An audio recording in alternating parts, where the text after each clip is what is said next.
We are live. Hello. I have risen from the sick bed. I feel better. Still sound kind of rough, but I can talk today. So all the Excellent. well wishes, I appreciate it. Thank you very much. I was not going to postpone this chapter any at all because I love this chapter because there's quite a bit going on. But as usual, I am old new dude. He is Richard York, Asher's trueborn son. I got to get it in there or I'll forget to introduce ourselves. A Game of Thrones, John 8. Oh, my goodness. If you've watched any of these videos, you know that we'll start with the brains of the operation here, and Richard will say what he saw in the chapter, and then I'll jump in with my stupid stuff. So without talking too much before we get into it, we'll just go ahead and get into it. Go ahead, Richard.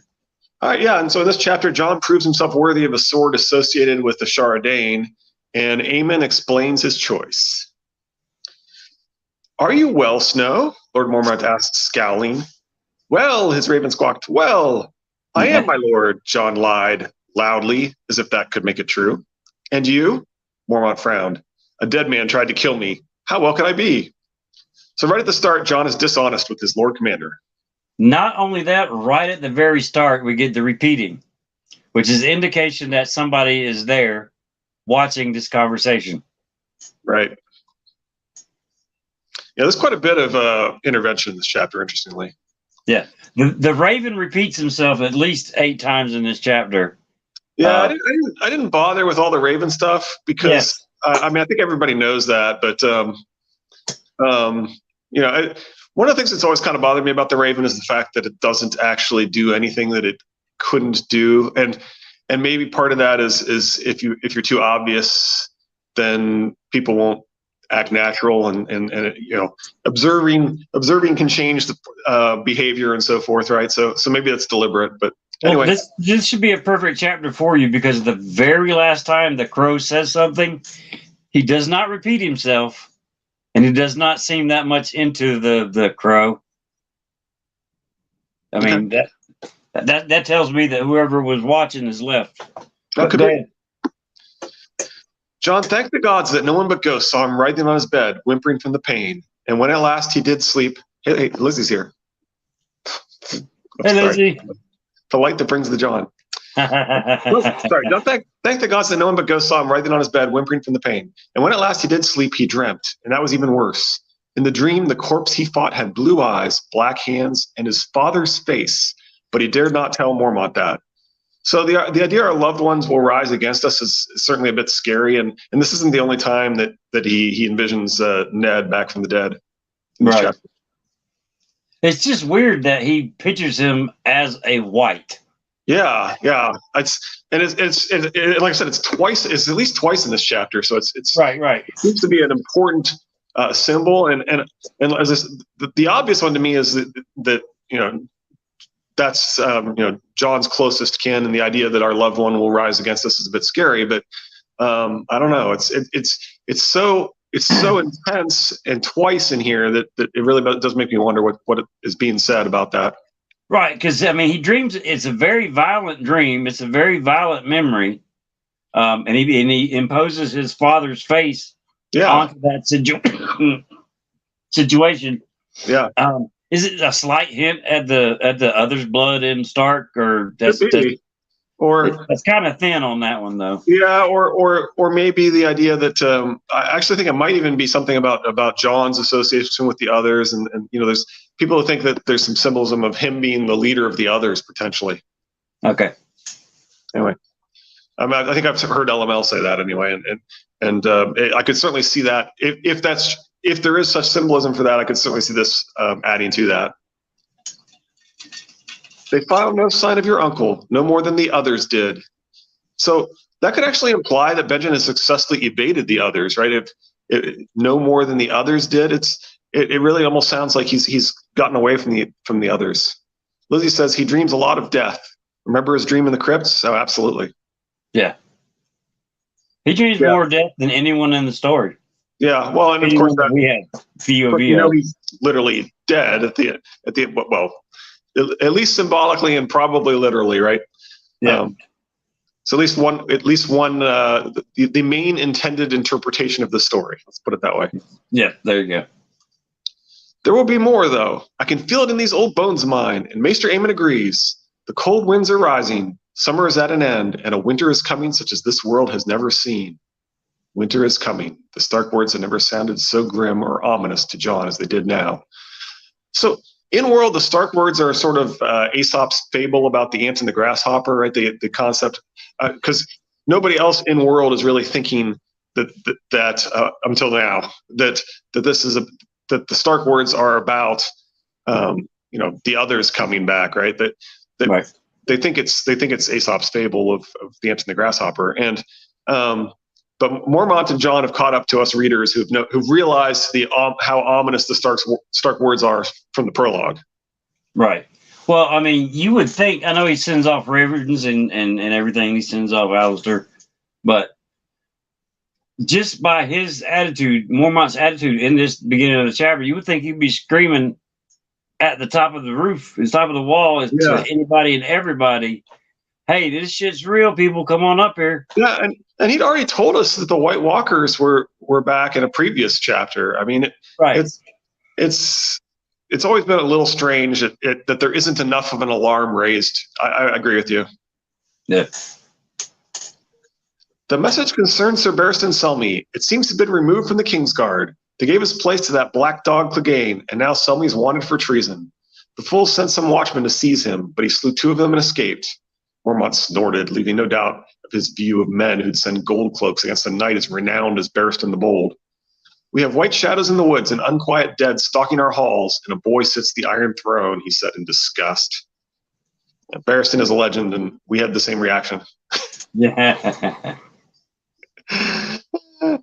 His brother Rob had called the banners and ridden south to war, yet no word of that had been breathed to him, save by Samwell Tarly, who'd read the letter to Maester Aemon and whispered its contents to Jon that night in secret, all the time saying how he shouldn't. So I do like how this story talks about information and its spread of information and access to that information and how important that is. Yeah. Excuse me. The pommel was a hunk of pale stone, weighted with lead to balance the long blade. It had been carved into the likeness of a snarling wolf's head, with chips of garnet set into the eyes. The grip was virgin leather, soft and black, as yet unstained by sweat or blood. The blade itself was a good half-foot longer than those Jon was used to, tapered to thrust as well as slash, with 3 fullers deeply incised in the metal. Where ice was a true 2-handed greatsword, this was a hand and a halfer, sometimes named a bastard sword. Yet the wolf sword actually seemed lighter than the blades he had wielded before. When Jon turned it sideways, he could see the ripples in the dark steel where the metal had been folded back on itself again and again. "This is Valyrian steel, my lord," he said wonderingly. His father had let him handle ice often enough. He knew the look, the feel. "It is," the old bear told him. "It was my father's sword, his father's before him. The Mormonts have carried it for 5 centuries. So this is the only pale stone sword in our story, aside from the pale stone sword in Starfall, where Sharadane allegedly killed herself. See, Triplet Targaryens, episode 7. You actually squeeze it in righteously on this one. Yep. Well, and we did talk a little bit about bigamy last episode, so that which would be the first 2 episodes of Triplet Targaryens. So yeah. In addition to me erroneously thinking that was the episode 5. Anyway, when Jon had been Bran's age, he had dreamed of doing great deeds, as boys always did. The details of his feats changed with every dreaming, but quite often he imagined saving his father's life. Afterward, Lord Eddard would declare that Jon had proved himself a true Stark and placed ice in his hand. Even then, he had known it was only a child's folly. No bastard could ever hope to wield a father's sword. Even the memory shamed him. What kind of man stole his own brother's birthright? So we start with a reference to King Bran the Bastard, and we end with stealing a brother's birthright. There you go. Whatever demonic force moved Othor had been driven out by the flames. The twisted thing they had found in the ashes had been no more than cooked meat and charred bone. Yet in his nightmare, he faced it again. And this time, the burning corpse wore Lord Eddard's features. It was his father's skin that burst and blackened. His father's eyes that ran liquid down his cheeks like jellied tears. Jon did not understand why that should be or what it might mean, but it frightened him more than he could say. So as we talked about this is really interesting to see the same symbolism repeated. And I think if in fact the symbolism is pointing at Jon leading the dead, then this would sure seem to indicate that. And there's a couple different theories about that. It could be that he'll somehow take over the others, or it could be that he'll raise these Starks in Winterfell. Mm-hmm. I think I've heard that theory proposed too, probably also by LML. Yeah. Anyway, I like the raising the Starks in Winterfell part of that. Yeah, it's interesting. Yeah. The soft leather gave beneath Jon's fingers, as if the sword were molding itself to his grip already. He knew he should be honored, and he was, and yet. He is not my father, the thought leapt unbidden to Jon's mind. Lord Eddard Stark is my father. I will not forget him, no matter how many swords they give me.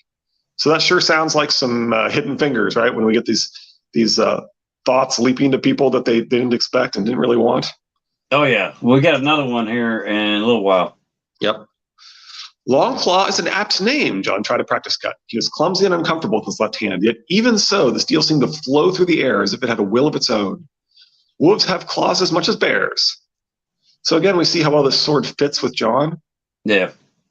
And going back on the Mormont's not my father, Jon's been extremely fortunate in the fact that he's had surrogate fathers. Right. As the story goes on, and it generally is the surrogate father that he needed at that time. It's also kind of interesting that he dreams of performing great deeds to be awarded a sword, because we know that's specifically what happens with the Danes. And in the World of Ice and Fire, there's even a quote about how basically every boy dreams that they're a secret Dane who will somehow become the Sword of the Morning or something like that. So this is a nice little reference to Dawn, right? And the fact that of course, the fact that it's a pale stone sword ties it to Starfall. There you go. His hand ached, and the taste of anger was in his mouth, though he could not have said who he was angry with or why. So, is Jon somehow aware of the injustice of the only trueborn Stark being denied his rightful sword? or it could be. This could easily be. For some reason, they need Jon to get mad. He's going to. Anytime you got like, I'm mad and I don't know what I'm mad at, or could it be a hidden influence? Yeah, that's what I'm saying. Testing their strings on, well, how mad can I make him? How agitated can I make him? What do I got to do to get him to kind of turn? I mean, just trying to learn how to steer the body. Yeah, yep. What is it? Was Baelish's line that you have to know how to move a man? Yeah, you need to know what a heart desires. Heart desires, yeah. So you know how to move them. Yep. Strength and courage did not avail much against foemen who would not fall because they were already dead. Even arms and armor offered small protection. That grim thought soured Jon's fragile mood. Yes, it is pretty grim, and it's a rough foe that they face. Definitely. You're the one who deserves an honor, he told the wolf. And suddenly he found himself remembering how he'd found him that day in the late summer snow. They'd been riding off with the other pups, but Jon had heard a noise and turned back, and there he was, white fur almost invisible against the drifts. He was all alone, he thought, apart from the others in the litter. He was different, so they drove him out. So that definitely felt like a Hidden Fingers moment. Yep. There's more. You told him, didn't you? Jon said angrily. You told him that you told me. Jon, I didn't want to. He asked. I mean, I think he knew. He sees things no one else sees. He's blind, Jon pointed out, forcefully disgusted. Jon's funny, but Sam's not wrong. Yeah, this is true. In fact, Jon kind of feels that way here in a little bit, I think. Yeah. Jon, did you ever wonder why the men of the Night's Watch take no wives and father no children? Mr. Aemon asked. Jon shrugged. No. He scattered more meat. The fingers of his left hand were slimy with blood, and his right throbbed from the weight of the bucket. So they will not love, the old man answered. For love is the bane of honor, the death of duty. That did not sound right to Jon, yet he said nothing. So I think Aemon is correct. I think love and family easily come before duty and honor, as any Tully can tell. Right. Excuse me. He wanted to say that Lord Eddard would never dishonor himself, not even for love. Yet inside, a small, sly voice whispered, he fathered a bastard. Where was the honor in that? And your mother, what of his duty to her? He will not even say her name. He would do whatever was right, he said. ringingly to make up for his hesitation. No matter what. Then Lord Eddard is a man in 10,000. Most of us are not so strong. What is honor compared to a woman's love? What is duty against the feel of a newborn son in your arms, or the memory of a brother's smile? Wind and words, wind and words. We are only human, and the gods have fashioned us for love. That is our great glory and our great tragedy. So Hidden Fingers, right? We definitely see that he's got this memory implanted, basically, right? And it's a memory that can be pulled whenever they want now. Yeah, and Jon will learn the truth of Aemon's words with when Arya is on the line, right? He will choose family over duty. Right. 3 times the gods saw fit to test my vows. Once when I was a boy, once in the fullness of my manhood, and once when I had grown old. So the first might be when he was offered the throne. The second, some theorize, might be fathering Craster, and the third is clearly Robert's rebellion. A newborn Jon in your arms. Yeah, that'll test you.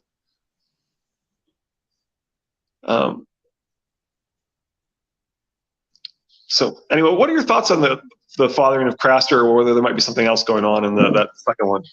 I mean, do I like Craster actually having Targaryen blood, and would it make some sense to the children and all that stuff? Yeah. Yeah. I mean, I've heard that the Aemon's the father. I've heard that Bloodraven is the father. Yep. It's most likely culprits. The Aemon fallen. I mean, he speaks as if he's from experience, that he's somehow had his own newborn son in his arms, right? I mean, he makes it sound like that, like he's talking. He makes it sound like he's speaking from experience. So that's most of where this theory comes from. Right. But both Aemon and Bloodraven both have special blood, but Bloodraven being the father of Craster would make that bloodline that he's giving to the others that much more. Both of them are going to be magical blood. Yeah. It's just the Bloodraven would be a stronger, we think, blood. Right, and they both likely would potentially have some sort of magical attraction to their own family and incest and so forth too, potentially. Yeah. All right. My grandfather named me for Prince Aemon the Dragon Knight, who was his uncle or his father, depending on which tale you believe. Aemon, he called me. Aemon Targaryen? Jon could scarcely believe it. Once, the old man said. Once. So you see, Jon, I do know. And knowing, I will not tell you stay or go. You must make that choice yourself and live with it all the rest of your days, as I have. His voice fell to a whisper. As I have. Okay, so for the record, it's Egg's grandfather who is the secret bastard of Prince Aemon the Dragon Knight. I need to remember that because I think I've said that wrong before as his father. Mm. Yeah. Okay. Hey, I see no reason not to interpret it that way, Lizzie. I think it's totally fine to say that that's what's going on there. So Lizzie says, I hate that. I love Aemon, and Bloodraven can claim Craster. I'm okay with that. Yeah. Yeah. I just thought it was worth mentioning because that's the evidence that people use to suggest that interpretation. Ah. So you said something about the last time the Raven spoke. What was that one? Let's. He just said crow. Hold on a second. I think I got it underlined. I'll read the sentence. Sir Alistair, a knight highborn, and anointed with old friends at court, all together harder to ignore than a glorified crow. Crow? Jon thought the Raven sounded faintly indignant. Oh yeah, a glorified crow. Yeah, that actually, if anything, that sounds more like that's somebody intervening. Well, I mean, it's not a repeat. It's just, I mean, he's repeating the word that came before him. I don't know. Yeah, but I like that one. I like it because it's implying that the Raven is literally offended at the idea that he's just a glorified crow. That's it. Yep. Sorry, it's not a longer talk today. No, that's all right. My voice is not going to complain too much. Yeah. So it's a really interesting chapter, and I really do like the concept that there's some hints of Dawn in here, right? That the whole Pale Stone Sword and Right.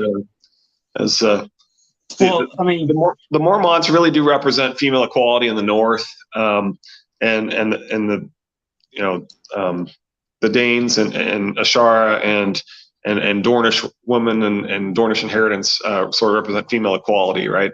And right. so, and it's certainly this is the concept of dreaming of qualifying for a sword, and it's just I think there's a whole lot that makes this resemble a moment of Jon proving himself worthy to be the Sword of the Morning. Yeah, I like all the hidden fingers in this chapter. Quite a bit. The repeating, the someone's definitely watching, someone's definitely speaking, pulling up memories and all. I mean, it sets up for a lot of things later on too. Yep. But so Danny's next. Yep, Danny. I think this is the one where we meet Mary Mazdor and Aroa. Thanks for being on when you feel sick still. Thank you both. I love this chapter so much. Foreshadowing, so many activities. Thank you, Lizzie. Thanks, Lizzie.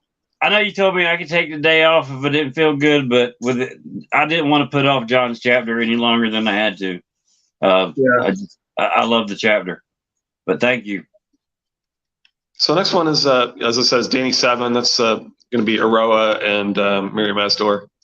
Yeah. Not too long of a chapter either. I got the big book, so it's only a couple pages. Huh. When you get old, you got to get the big book just where you can see the damn words. Oh man, I tell you what. Yeah, we talked about it last time. They can't perform surgery on me until February.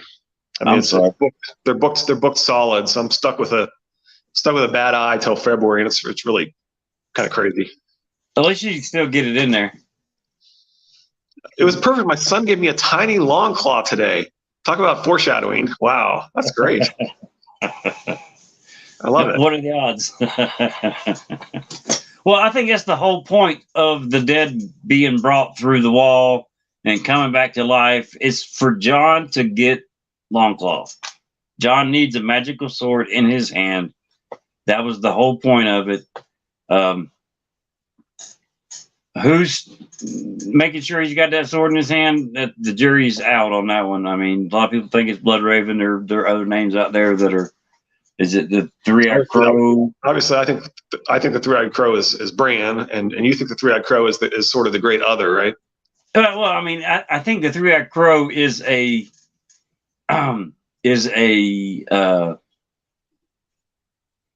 slave to the other. It's like Littlefinger is a tool to the Three-Eyed Crow, as the Three-Eyed Crow is a tool to the great other. I mean, it's all steps. They're just really how far down you go before you stop becoming a player and start becoming a piece. It really does seem like the others are being controlled by something, right? That the fact that all the symbolism that's of individuals as the others tends to be people who are sworn to serve. Either they're the King's Guard, or they're sworn to serve the High Lords and so forth, right? Three-Eyed Crow is Bran's evil twin. Days of our lives. Kind of. I mean, I think Casey really has convinced me that it feels like there's supposed to be two players here. That the fact that Arya at one point goes to King's Landing and something is watching her through the dragons, and it is something that does not love her. And then the next time she's there, it's clearly it really feels like it's Bran, right? And it's Bran who's helping her, and it's so clearly the opposite that it really does feel like you're looking at Bran versus Azor Ahai or something, right? That there's some sort of great enemy There are two, as Melisandre says. There's two. There's the Lord of Light and the enemy, and it sure feels that way.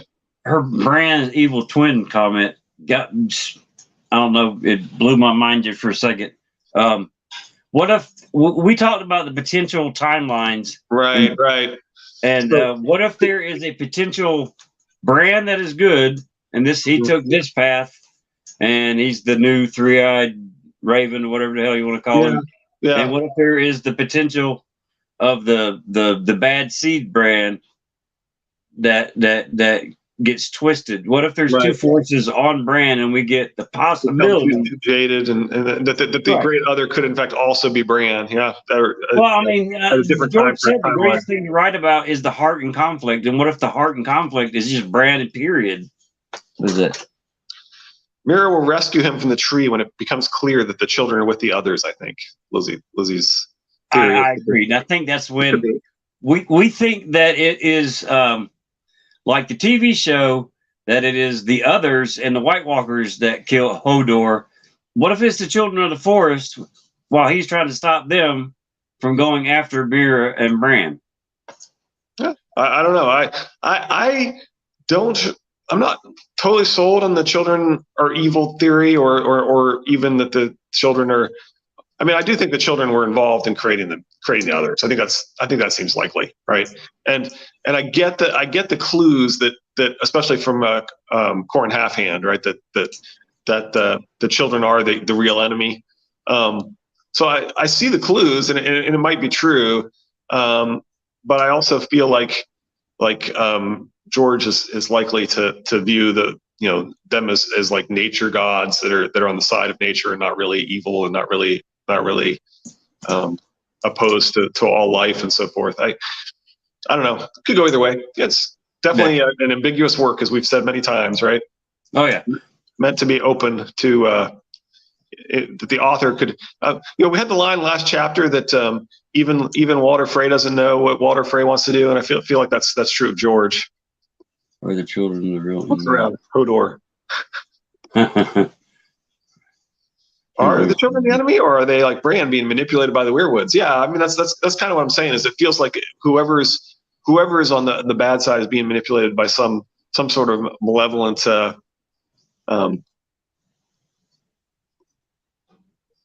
That could be too, Lady Thistle. Yep. So sorry, I didn't clarify that one was Lady Thistle rather than Lizzie.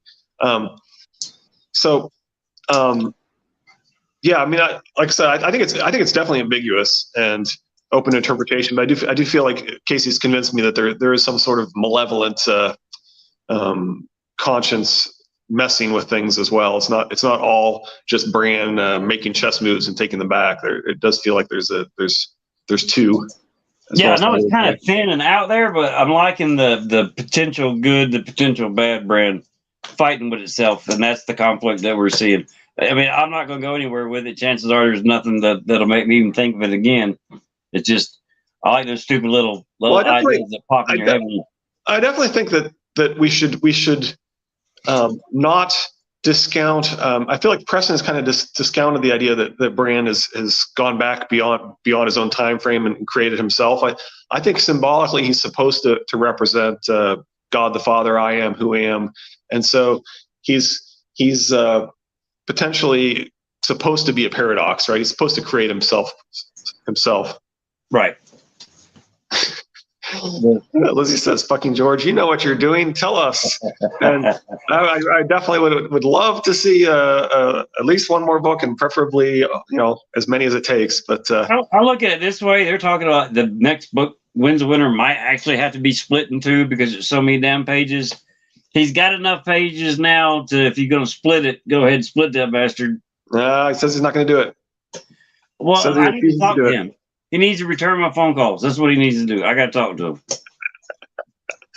HBO would not answer my phone calls when I tried out for Game of Thrones. They didn't listen to any of my ideas. Yeah, I'm starting to detect a certain pattern here. It's like they don't care. Yeah. Like the Snow Show. I keep giving them ideas on Twitter and not a single word from them. Sounds good. I look forward to look forward to hearing more from you and from them. All right. Well, that's our just about 30-minute mark. Not listening to you is where they went wrong. Exactly. That's what I keep saying. Call bidders. I mean, I had some really good ones. I mean, I'm sure there's other people out there way smarter than me on all this stuff, but I mean, I thought it was a pretty good idea. You have the ghost of Egret following Jon around in the north. That way, those two get to work together again. And he's got to find the heart of winter that is actually a female White Walker. I mean, they could bring Danny back in it if they wanted to. If they want to reincarnate her, you get people from King's Landing, so they can bring Brienne and Pod, and I mean, but still, just the simple fact that you could have a ghost walking around telling Jon Snow, "You don't know nothing," all day long, just nagging him all day long. It was freaking hilarious. Sorry, I'm a married man. I just that whole nagging thing it gets me. But okay, we're at our 30 minutes, and right. my voice isn't going to hold out much longer.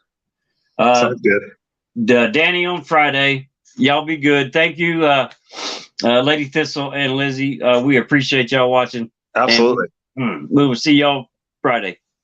Bye. Have a good one. Excuse me. Have a good day.